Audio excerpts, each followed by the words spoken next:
আসসালামু আলাইকুম। আশা করি সবাই ভালো আছেন, আমরাও ভালো আছি আলহামদুলিল্লাহ। আজকে রান্না করব ডাঁটা শাক দিয়ে চাপা শুটকি। ডাঁটা শাক দিয়ে চাপা শুটকি রান্না করার জন্য আমি নিয়ে নিছি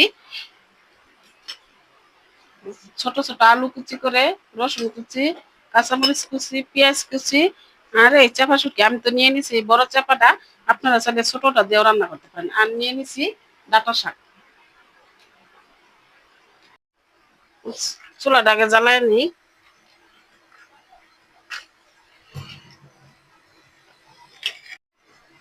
চুলায় বসাই দিব একটা কড়াই। কড়াইটা আমার গরম হয়ে গেছে, দিয়ে দিব আমি তেল।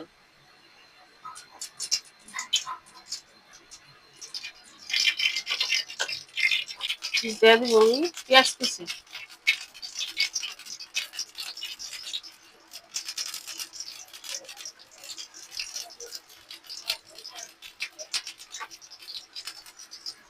দিয়ে দিব আমি কাঁচামরিচ কুচি। দিয়ে দিব আমি রসুন কুচি। রসুনটা একটু বেশি দিতে হবে।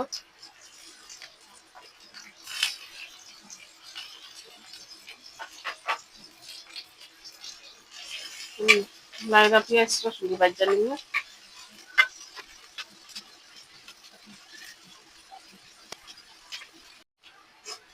পেঁয়াজ রসুন যেমন ভাজা হয়ে গেছে, আমি দিয়ে দিব গুঁড়া মশলা।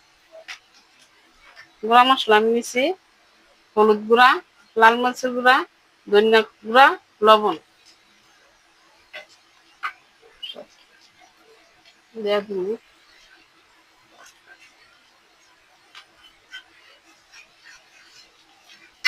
দিয়ে দিব অল্প পানি।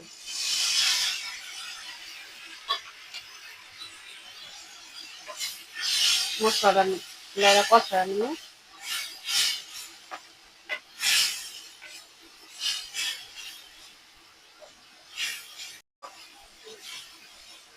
দিয়ে দিব আমি চাপা শুটকি। শুটকি দিয়ে কষায় নিব বাড়িটা সুন্দর করে।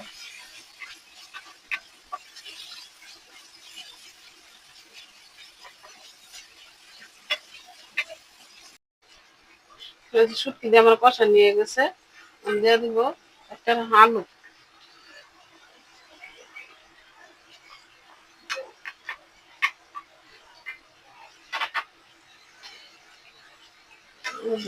লাইরা আমি কষায় নিব।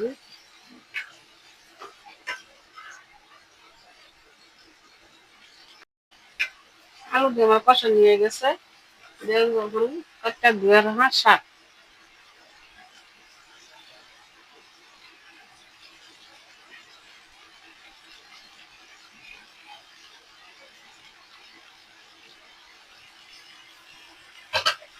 শাকটা একটু মিশাই নিই মশলার সাথে।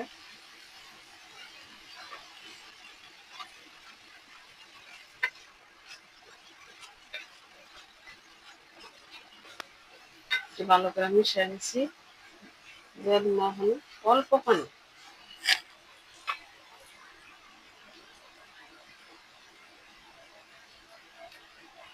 আলু সিদ্ধ হবে।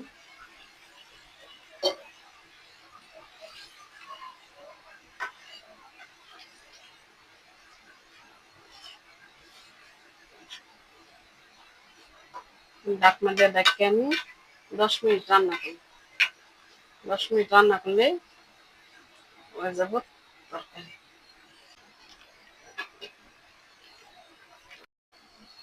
ঢাকনাটা খুলে দেখি কি অবস্থা তরকারির আমার।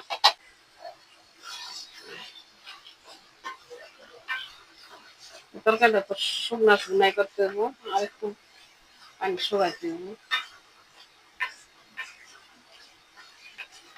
কত সুন্দর হয়েছে তরকারির কালারটা। একটু আমি পানিটা শুকাই নি। হয়ে গেছে আমার তরকারিটা, শুকনা শুকনা করছি পরে আর নামাই নিব। এই যে রেডি হয়ে গেছে আমার ডাঁটা শাক দিয়ে চাপা শুটকি তরকারি। এই তরকারিটা কিন্তু খাইতে অনেক মজা। আপনারা তো অনেকে অনেক ভাবে শুটকি খান, তো আমার মতে এইভাবে রান্না করে খেয়ে দেখবেন, অনেক মজা। আমার রান্নাটা যদি আপনাদের ভালো লেগে থাকে, লাইক করেন, কমেন্ট করেন, সাবস্ক্রাইব করেন। ডাঁটা শাক দিয়ে চেপা শুটকি দিয়া রাঁধছে বউয়ে, খাইয়ে দেখলাম বিরাট স্বাদ লাগে।